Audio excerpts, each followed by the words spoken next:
לוחמי שב"כ.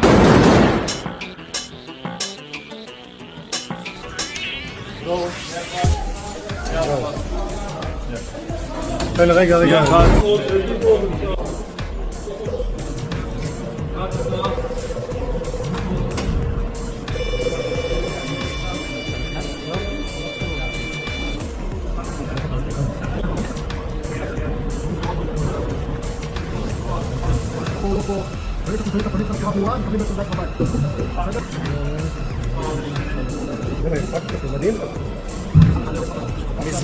המזרונים מחוץ לטס, זאת אומרת, הם לא עושים את זה שנס.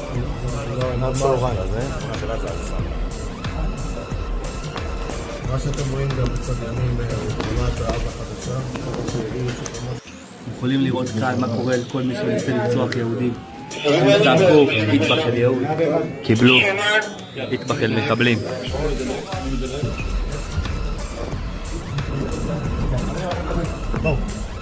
פה יושבים מחבלים רוצחים, חלקם רוצחים, כולם מיהודה ושומרון.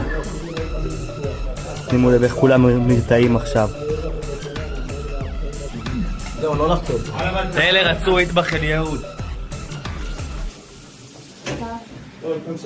זה הכלא שממנו כולם מפחדים.